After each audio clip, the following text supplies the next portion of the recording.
Je vous invite à ouvrir votre Bible. Tout ce que nous recevons passe par des paroles de Dieu. Actes des Apôtres, chapitre 3, verset 1er. Actes des Apôtres,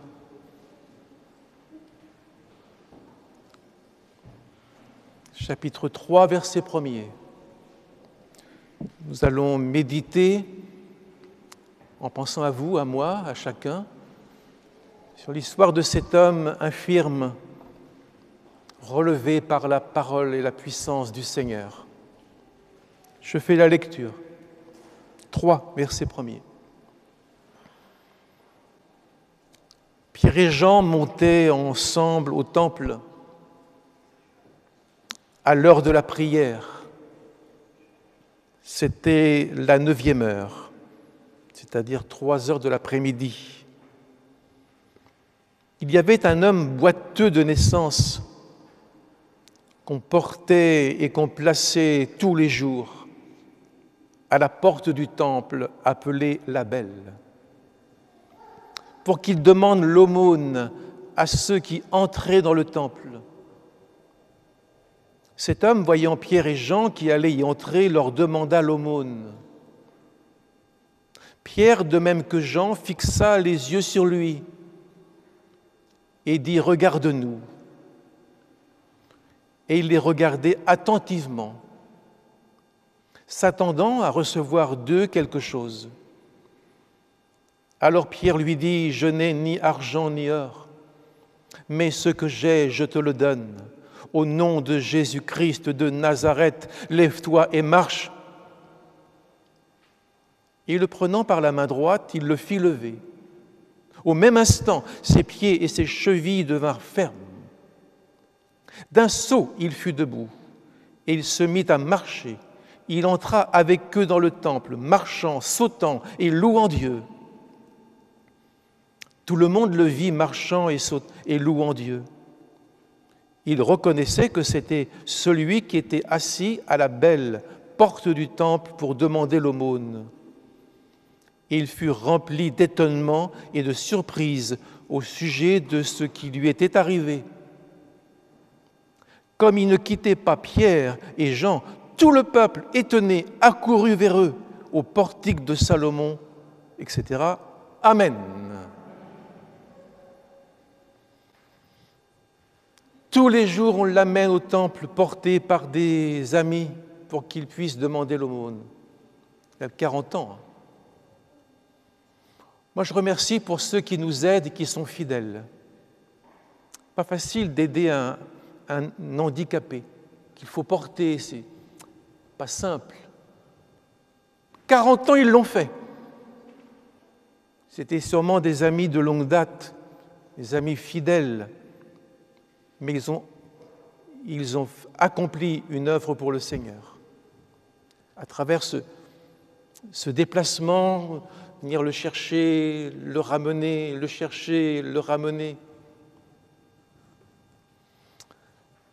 Je n'ai pas toujours compris pourquoi cet homme, alors que Jésus a passé des années à Jérusalem, dans la région, en Galilée, pourquoi cet homme n'a pas été porté jusqu'à Jésus? Pourquoi cet homme ne semble pas avoir rencontré Jésus? Et pourtant, quelques jours avant, c'était Pâques, c'était la mort de Jésus. Quelques jours avant, Jésus est entré dans le temple et il y a eu des aveugles et des boiteux qui étaient là et qui ont été guéris.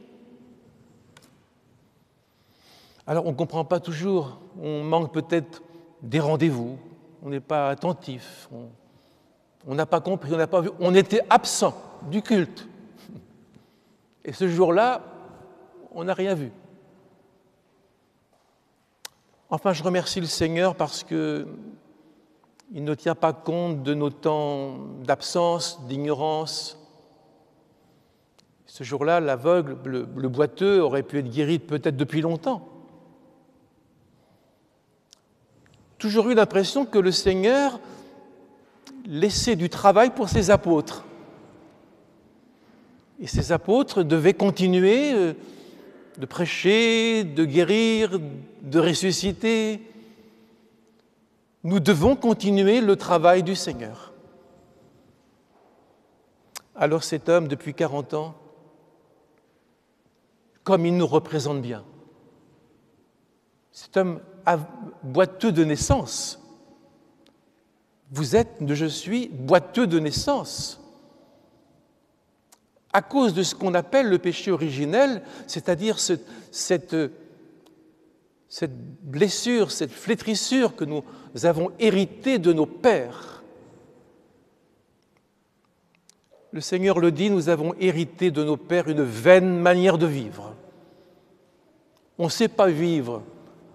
On court après le vent, on veut aller toujours plus vite. Comme disait quelqu'un la semaine dernière à la radio, le progrès pour beaucoup, c'est la vitesse. Ce n'est pas de rencontrer l'autre, mais c'est la vitesse. Aller plus vite, la 4G, la 5G, jusqu'où ça va aller? Alors cet homme, il est, depuis sa naissance, comme nous, handicapé, incapable d'accomplir les belles et les grandes œuvres du Seigneur. À la 9e heure, à 15 heures de l'après-midi, Pierre et Jean, en accomplissant leur dévotion, leur pratique spirituelle de la prière, dans leur fidélité, le Seigneur les appelle à faire quelque chose. Le Seigneur emploie des gens fidèles et pendant que nous sommes en fidélité avec Dieu, Dieu nous utilise, nous donne une parole, de regarder. C'est étonnant quand même qu'on le porte à cette porte qui avait été construite par Hérode, cette porte du temple qu'on appelle la Belle. J'ai pensé que cette porte représentait Jésus, parce que Jésus a dit « Je suis la porte ». Et c'était l'une des plus belles portes du temple, la porte qu'on appelait la Belle. Alors du matin au soir, il est là, assis, mal assis, il a sûrement mal au dos, mal aux jambes, et puis mal au cou, et puis il tend la main. Toute la journée, il demande l'aumône. Parce que l'aumône fait partie des commandements du Seigneur pour Israël et pour nous. Il y avait 3 grands commandements de base. La prière, le jeûne, l'aumône pour les pauvres. Alors Pierre, il est là devant quelque chose à accomplir, parce qu'on devait accomplir l'aumône pour aider les pauvres au nom du Seigneur. Jésus disait, « Vous avez toujours les pauvres avec vous. Moi, vous ne m'avez pas toujours. » C'est-à-dire, quand vous voulez leur faire du bien, vous pouvez leur faire du bien. Mais moi, vous ne m'avez pas toujours. C'est quand la femme avait mis son parfum sur Jésus et que les autres critiquaient. « Oh, quel parfum, c'était très cher, on aurait pu le vendre, etc. » Mais pour le donner aux pauvres. Mais les pauvres, vous les avez toujours. Occupez-vous-en. Moi, vous ne m'avez pas toujours. Et voilà que ce jour-là, Pierre et Jean passent. J'ai l'impression que le boiteux ne connaît pas Pierre et Jean. Pourtant, Pierre et Jean, on les voit souvent avec Jésus, et ils vont et ils font du bien dans les évangiles, c'est comme ça. Et voilà, nos chemins parfois ne se rencontrent pas. Et puis on passe à côté de belles occasions. Et Pierre et Jean, là, ne sont pas connus par le mendiant, par le boiteux, l'handicapé. Mais le boiteux regarde chaque personne qui passe. Vous savez, ceux qui font la manche, comme on dit vulgairement, sont très attentifs, sont intelligents. Ils regardent dans les yeux, dans les gestes, dans la main, sur l'expression du visage. Ils regardent s'il n'y a pas un petit signe d'espérance. prendre une petite pièce et manger un morceau de pain. Surtout, on dit, c'est pas pour boire, hein, c'est pour manger, bien sûr. Et le boiteux regarde les deux apôtres sans les connaître. Pierre s'arrête. Pierre n'oublie pas qu'il a été appelé à être témoin de Jésus-Christ. Il ne faut pas que vous l'oubliez. On n'est pas seulement là pour venir au culte, on est là pour être un témoignage de vie et de guérison envers ceux du dehors. Le Seigneur avait mis dans le cœur de Pierre cette parole « Tu seras pêcheur d'hommes ». Il faut que ça reste nos paroles de vocation, il faut que ça reste en nous gravé « Tu seras pêcheur d'hommes ». Alors il faut être attentif, il faut être au bord des chemins, il faut être auprès des maisons, il faut être partout pour savoir que le Seigneur va nous conduire vers ou conduire des gens vers nous. Pierre et Jean fixent les yeux sur lui, ils le regardent. C'est difficile de regarder les gens aujourd'hui. Une fois, j'ai failli me faire boxer à Paris. Je regardais quelqu'un qui semblait malheureux, un jeune, et je l'ai regardé un petit peu trop. Il m'a dit, si tu me cherches, je cherche personne. Enfin, je cherche tout le monde. Si tu me cherches, et plus en avant. J'ai compris que c'était difficile de regarder, que c'est pris parfois comme une provocation. Et Pierre fixe les yeux sur lui et dit à cet aveugle, à ce mendiant, regarde-nous. Oh, que Dieu nous aide à regarder les autres. Que Dieu nous aide à ne pas être aveugle sur la détresse et la souffrance des gens de Kaboul. Mais il ne faut pas que Kaboul nous voile la face de la détresse du monde. Dans chaque maison, chaque foyer, chaque famille, chaque pays, il y a des hommes, des femmes, des enfants qui souffrent beaucoup. Regarde-nous. Il faut regarder. Vous avez vu ce Marine américain qui a pris un petit enfant qui était très malade, il l'a fait passer par-dessus les barbelés et il l'a confié à un hôpital norvégien de Kaboul. Et il s'en est sorti. Il faut regarder. Il faut regarder le monde, il faut regarder les actualités. Il faut regarder ceux que l'on croise chaque jour. Regarde-nous.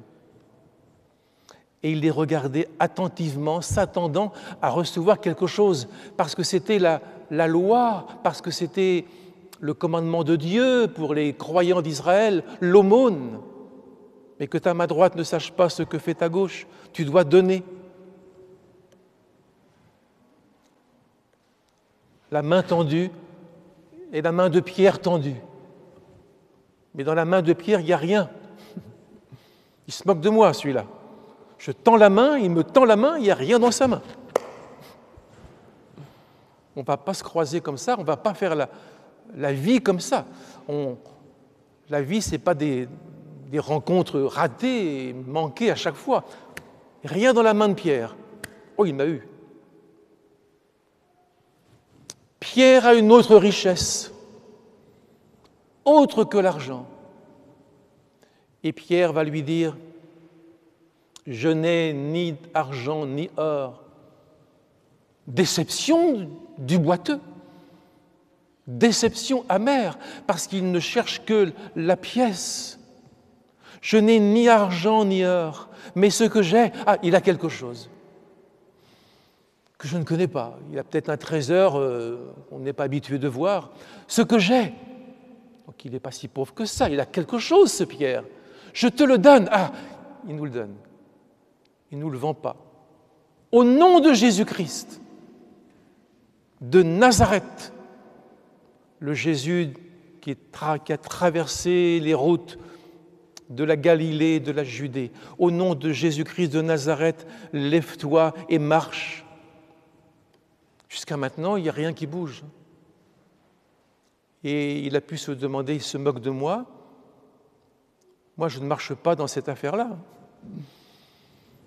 Je n'ai pas envie d'obéir à cet homme que je ne connais pas. Je pense qu'il ne le connaissait pas. Je n'ai pas envie d'obéir.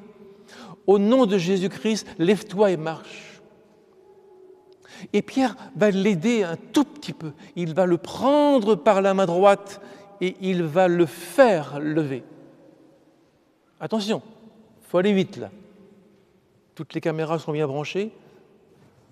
Il prend la main du boiteux, de l'handicapé. Il prend la main et il le fait lever. Et au même moment, pendant qu'il l'aide à se lever, pourquoi il faut qu'on commence un geste envers les autres. Et après, c'est le Seigneur qui prend le relais. Il faut commencer un petit geste de fraternité, de soutien. Il le fait lever, mais là, il ne va pas loin. Et voilà que d'un bond, d'un saut, il est debout, ses chevilles demeurent fermes. C'est ça le miracle. Et le miracle, ce n'est pas la main de l'apôtre Pierre. Le miracle, c'est que ses chevilles, au même moment, quand la main se tendait, le miracle, c'est que les chevilles sont devenues fermes et il s'est levé d'un bond, d'un saut. Il a sauté pour se lever. Vous pourriez le faire aujourd'hui? Sauter en vous levant? Ça ferait un peu de bazar dans l'église. Hein. C'est-à-dire qu'il s'est passé quelque chose. Ses chevilles devinrent fermes et il se mit à marcher. Sautant. Il a sauté pour peut-être s'assurer qu'il était bien guéri et aussi peut-être certainement pour le montrer aux autres comme un témoignage. Vous savez, le plus beau témoignage, ce n'est pas des paroles. Le plus beau témoignage, c'est ce qu'on vit. C'est ce qu'on vit devant les autres, avec les autres. D'un bond, il fut debout et il se mit à sauter. Il n'avait jamais sauté de sa vie. Il ne savait pas ce que ça voulait dire, marcher, courir, sauter, danser. Il se mit à louer Dieu. Parce que cet homme, je vous le rappelle, cet homme, il n'a pas le droit de rentrer dans le temple de Jérusalem.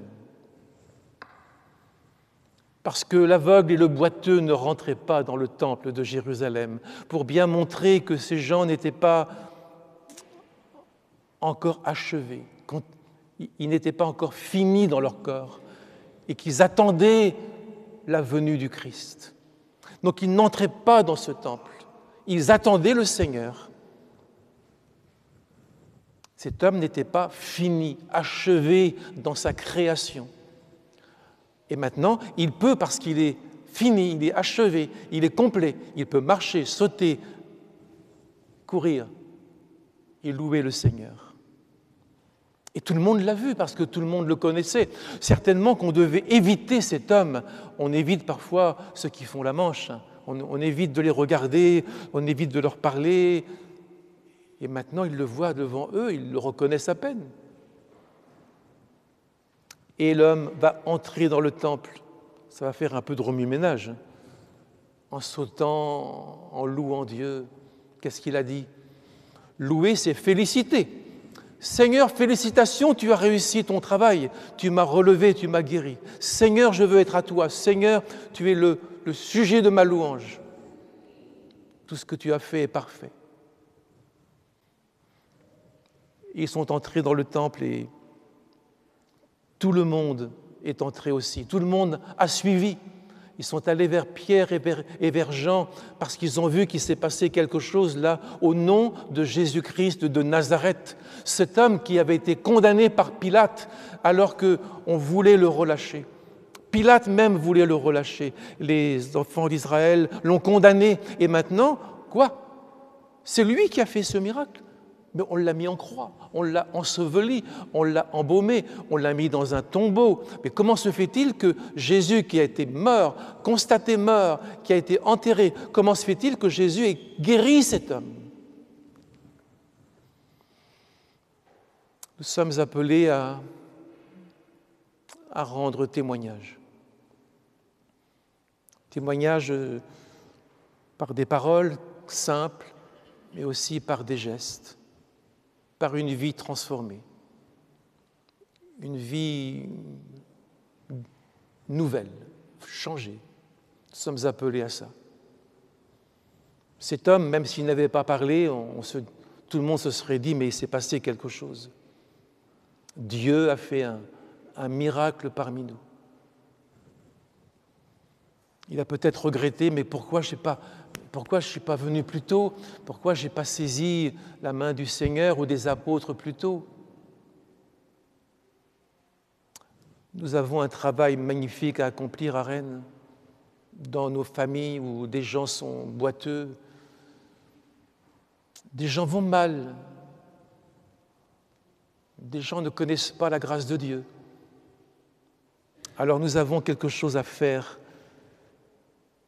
Nous avons à prier pour eux et à être prêts pour le jour où ils seront devant nous, pour leur dire, peut-être pas avec les mêmes mots, au nom de Jésus de Nazareth, lève-toi et marche. Continue. Que Dieu nous bénisse. Amen. Que Dieu nous bénisse. Nous recherchons les pécheurs. Nous recherchons les handicapés de la vie, les aveugles de la vie, les sourds, les muets. Nous recherchons ceux qui ne voient pas, ne connaissent pas la grandeur du Christ, qui de toute éternité a préparé cette rencontre, a préparé les temps de notre vie.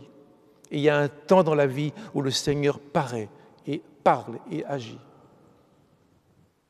Le prenant par la main droite, il le fait lever, ses os craquent. On a entendu ça une fois à Caen. Il y a très longtemps, au temps du pasteur Boudéenne, qui priait pour les malades. Et un jour, on a amené une personne handicapée qui ne pouvait pas se tenir debout.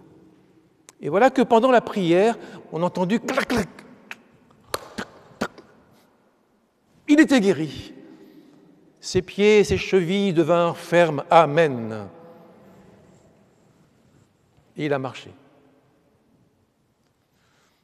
Notre corps, dit l'apôtre Paul, il est pour le Seigneur.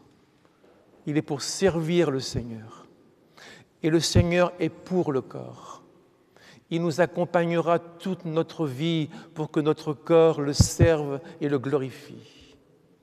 Le salut, c'est le salut de l'âme, mais c'est aussi le salut du corps. Et c'est le salut de notre famille, de notre histoire. Tu seras sauvé, toi et ta famille. La gloire de Dieu, c'est que nous arrivions dans le ciel avec toute la famille, non? Avec ceux qui sont un peu turbulents, un petit peu durs d'entendement. Que Dieu les touche. Amen. Je vais prier le Seigneur pour vous. Sautant, marchant, louant Dieu, et tout le monde le vit marchant et louant Dieu. Et il reconnaissait que c'était celui, parce que dans les miracles de l'Évangile, on avait toujours un doute. On se disait, en voyant l'aveugle de Jérusalem guéri, mais est-ce que c'est vraiment lui? Je ne sais pas si c'est lui, mais en tous les cas, il lui ressemble. Et oui, toujours des petits doutes, toujours une petite ombre. C'est pas lui. Oui, si, c'est lui. Demandez à ses parents, il a de l'âge, il pourra parler. On veut douter de la gloire et la grâce de Dieu. Alors ils ont reconnu que c'était bien lui qui était assis et qui demandait l'aumône. On n'a pas d'explication, ça nous dépasse. La grâce est étonnante. Elle a commencé de toute éternité. Je n'ose pas vous dire des chiffres. Il y a des milliards et des centaines de milliards d'années, votre vie était prévue par le Seigneur. Ratez pas la vie présente. Tout est prévu par le Seigneur. Il reconnaissait que c'était lui. Je vais prier le Seigneur avec vous. Seigneur, tu es là au milieu de nous. Et tu sais, tu connais ceux qui ont besoin d'être redressés dans leur vie, remis en marche pour te suivre et te servir. Tu connais ceux qui sont découragés, fatigués, qui dépendent des autres, qui dépendent des circonstances, mais qui n'ont plus d'espérance, qui n'ont plus de joie. Tu connais toutes les les ombres et les détresses qui sont sur notre famille, pour un enfant, pour un fils, une fille. Seigneur, tu sais tout ce qui s'est arrêté, mais nous savons qu'en toi, tout peut commencer, parce que quand Pierre a dit « lève-toi et marche », dans la langue des apôtres, c'est « ressuscite et marche ». Lever, c'est ressusciter. Ressuscite et marche. Et je crois que le Seigneur, par sa puissance de résurrection, nous redit la même parole, ressuscite et marche. Donne-moi cette parole, donne-nous cette parole aujourd'hui. Amen. Amen.